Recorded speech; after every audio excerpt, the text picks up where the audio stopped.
सभी किसान भाइयों को हाथ जोड़ के नमस्कार। किसान भाइयों, प्रधानमंत्री मोदी जी आरएसएस और जनसंघ के जिस स्कूल में पढ़े हैं, उस स्कूल में यह सिखाया जाता है इनको कि एक झूठ को यदि 100 बार बोलोगे तो लोग उसे सच मानने लगेंगे। इसीलिए प्रधानमंत्री लगातार पिछले 6 सालों में झूठ बोलते रहे हैं और अब तो वो झूठ बोलने में नए रिकॉर्ड बना रहे हैं। पिछले कुछ दिनों से वो लगातार किसान आंदोलन के बारे में दुष्प्रचार कर रहे हैं, लेकिन किसान एकता मोर्चा ने भी यह ठान लिया है कि हम सब मिलके प्रधानमंत्री मोदी जी के एक एक झूठ का पोस्टमार्टम करके उसका पर्दाफाश आपके सामने करेंगे। आज हम बात करेंगे प्रधानमंत्री मोदी के कल के भाषण के बारे में। उस भाषण में उन्होंने 5 बड़ी झूठ बोली। पहली झूठ उन्होंने यह बोली कि उनकी सरकार C2 प्लस 50% फार्मूले के अनुसार किसानों को फसलों का MSP दे रही है। लेकिन हम प्रधानमंत्री मोदी जी को यह बताना चाहते हैं कि प्रधानमंत्री मोदी जी फरवरी 2015 में आपकी ही सरकार ने सुप्रीम कोर्ट में जस्टिस रमन्ना और जस्टिस मुखोपाध्याय की बेंच के सामने यह एफिडेविट जमा किया था कि आपकी सरकार C2 प्लस 50% फार्मूले के अनुसार फसलों का MSP नहीं दे सकती है। और उस समय सरकार की तरफ से सॉलिसिटर जनरल मनिंदर सिंह पेश हुए थे। आज आप यह कह रहे हैं प्रधानमंत्री जी कि आपकी सरकार ने C2 प्लस 50% के फार्मूले को लागू कर दिया है। या तो प्रधानमंत्री जी आप उस समय झूठ बोल रहे थे या फिर आप आज झूठ बोल रहे हैं। तो यह झूठ बोलना बंद कीजिए। और जहां तक बात रही C2 प्लस 50% फार्मूले की, अगर एवरेज निकालें पूरे देश का तो उस फार्मूले के अनुसार गेहूं का समर्थन मूल्य बनता है 3,100 रुपया प्रति क्विंटल और आज सरकार क्या दे रही है? 1,925 रुपया क्विंटल। ये MSP जो आप दे रहे हैं ये A2 प्लस FL फार्मूले के अनुसार है, C2 प्लस 50% फार्मूले के अनुसार नहीं है। प्रधानमंत्री मोदी जी ने कल दूसरा बड़ा झूठ यह बोला कि जो उनकी प्रधानमंत्री किसान सम्मान योजना है, इस योजना के तहत किसानों को 2,000 रुपए देने से किसानों का बहुत भला हो जाएगा। मेरे किसान भाइयों, मेरी आपसे एक विनती है, इसकी थोड़ी सिंपल कैलकुलेशन कर लें। सरकार इस योजना के तहत एक किसान परिवार को साल में देती है 6,000 रुपए, यानी प्रति महीना बने 500 रुपया। और एक किसान परिवार में आदमी होते हैं एवरेज 5, यानी एक व्यक्ति को प्रति महीना मिलते हैं 100 रुपया, यानी एक व्यक्ति को प्रतिदिन मिलते हैं 3 रुपया 33 पैसे। अब आप खुद यह बताइए कि क्या 3 रुपया 33 पैसे में एक किसान का भला हो सकता है? क्या 3 रुपया 33 पैसे में एक किसान का भाग्य बदल जाएगा क्या, जैसा प्रधानमंत्री मोदी जी कह रहे हैं? और प्रधानमंत्री मोदी जी, आपकी जानकारी के लिए हम यह बता देना चाहते हैं कि इस बार और इससे पहले भी हमारी फसलों का उचित MSP हमें नहीं मिला।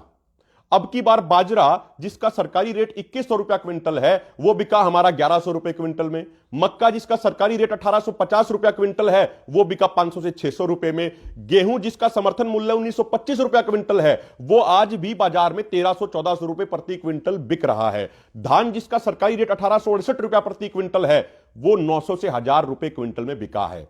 यानी प्रति एकड़ हर फसल के ऊपर हर किसान को 15 से 20,000 रुपए का नुकसान हो रहा है।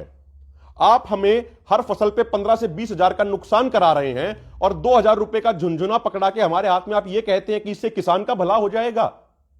आपकी जानकारी के लिए हम ये बता देना चाहते हैं कि अभी कुछ दिन पहले OECD संगठन, जो 36 देशों का संगठन है, उसने अपनी रिपोर्ट में कहा कि यदि पिछले 17 सालों में हिंदुस्तान के किसानों को C2 प्लस 50% फार्मूले के अनुसार फसलों का MSP मिलता तो हम सभी किसानों को 45 लाख करोड़ रुपया ज्यादा मिलना चाहिए था। और हमारे ऊपर संपूर्ण कर्ज कितना है देश के किसानों के ऊपर? मात्र 8 से 9 लाख करोड़ रुपया।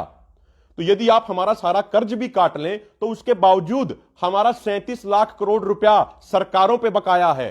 तो आप हमें हमारा हक दीजिए। ये किसान कौम स्वाभिमानी कौम है, इस कौम को भीख नहीं चाहिए। आप ये 2,000 रुपए का झुंझुना पकड़ा के हमें बेवकूफ बनाने का प्रयास मत कीजिए। प्रधानमंत्री मोदी ने तीसरा झूठ यह बोला कि फसल बीमा योजना से किसानों को बड़ा फायदा हो रहा है। तो प्रधानमंत्री मोदी जी, हमारे एक सवाल का जवाब दे दीजिए आप। यदि यह योजना इतनी ही अच्छी है तो आपके खुद के राज्य गुजरात में बीजेपी की ही सरकार ने किसानों के दबाव में आके इस योजना को रद्द क्यों किया है? वो इसलिए रद्द किया है क्योंकि यह योजना सिर्फ बीमा कंपनियों को फायदा पहुंचाती है, किसानों को इससे कुछ नहीं मिलता। किसानों को तो सिर्फ दर दर की ठोकरें खाने को मिलती है इस योजना से। इस योजना से बीमा कंपनियों को पिछले 3 सालों में 27,000 करोड़ रुपए का फायदा हुआ है। चौथी बात, प्रधानमंत्री मोदी जी ने यह झूठ बोली कि भाई किसान संगठन मुलाकात नहीं करना चाहते सरकार के साथ। प्रधानमंत्री मोदी जी आपको बता देना चाहते हैं, आज भी जो हमारे संगठनों ने चिट्ठी लिखी है उसमें हमने कहा है कि 29 तारीख को हम मीटिंग करने के लिए तैयार हैं, लेकिन मीटिंग का एजेंडा हम तय करेंगे। मीटिंग की टर्म्स एंड कंडीशन सरकार तय नहीं करेगी। जो सरकार चिट्ठी लिख रही है उसमें क्या लिखा हुआ है? अभी 2 दिन पहले चिट्ठी आई, उसमें लिखा हुआ है कि एमएसपी के मुद्दे का इन 3 कृषि कानूनों से कोई लेना देना ही नहीं है। यह सरकार ने लिखा है। मोदी जी, आपको और आपके अधिकारियों को इतनी जानकारी तो होनी चाहिए ना कि इन 3 कानूनों के खिलाफ जो आंदोलन खड़ा हुआ उसकी बेसिक फाउंडेशन यह थी कि इन तीनों कानूनों में एमएसपी का कोई जिक्र नहीं था। और हम सभी किसानों की एक जायज चिंता यह थी कि भई ये 3 कृषि कानून लागू होने के बाद हमारी फसलों की एमएसपी पे खरीद बंद हो जाएगी। ये हमारी जायज चिंता थी और इसीलिए ये इतना बड़ा आंदोलन खड़ा हुआ। तो आपके अधिकारी ये कैसे कह सकते हैं कि एमएसपी गारंटी का इन 3 कानूनों से कोई लेना देना नहीं है? आप टर्म्स एंड कंडीशन सेट करते हैं बातचीत के लिए। इन टर्म्स एंड कंडीशन के आधार पर कोई बातचीत नहीं हो सकती। टर्म्स एंड कंडीशन और बातचीत का एजेंडा आज देश का अन्नदाता तय करेगा और उस आधार पर बातचीत होगी। अगला एक वो दुष्प्रचार प्रधानमंत्री मोदी बार बार ये कर रहे हैं कि भाई इस आंदोलन में माओवादी घुस गए हैं, नक्सलवादी घुस गए हैं, आतंकवादी घुस गए हैं। यदि प्रधानमंत्री मोदी जी आपकी बात सच है तो सबसे बड़ा सवाल तो आपके ऊपर ही खड़ा होता है। आपकी सरकार के पास सभी डिपार्टमेंट हैं, आईबी है, लोकल इंटेलिजेंस है, रॉ है, सीबीआई है।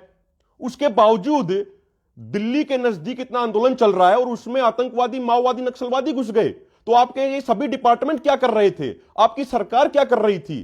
तो फिर राष्ट्रीय सुरक्षा कहां गई? तो इससे तो आपके ऊपर ही सवाल खड़े होते हैं।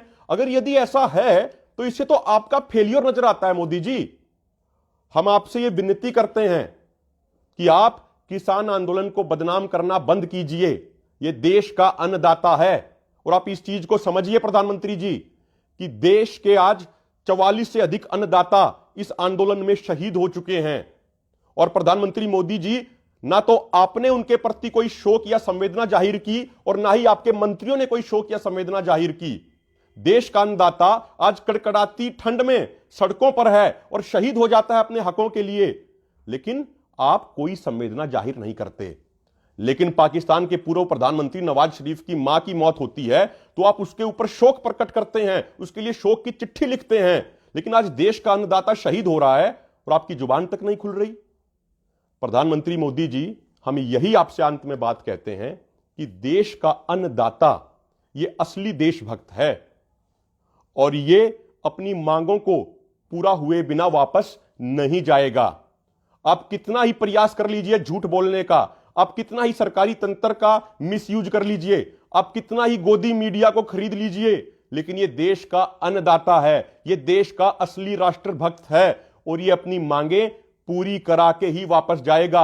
अन्यथा हम कुर्बानी देने के लिए भी तैयार हैं। और आपकी जानकारी के लिए बता दूं कि हमारे बाप दादा ने हिंदुस्तान को आजाद कराने के लिए अपनी शहादत दी थी और यदि आज हिंदुस्तान को बचाने के लिए हमें शहादत देने की जरूरत पड़ी तो हम पीछे नहीं हटेंगे।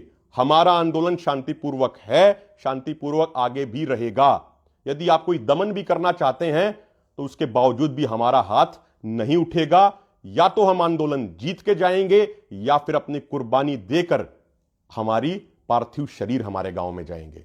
इसीलिए आप ये झूठ बोलने का धंधा बंद कीजिए और देश के अन्नदाता की बात सुनिए। जय जवान, जय किसान।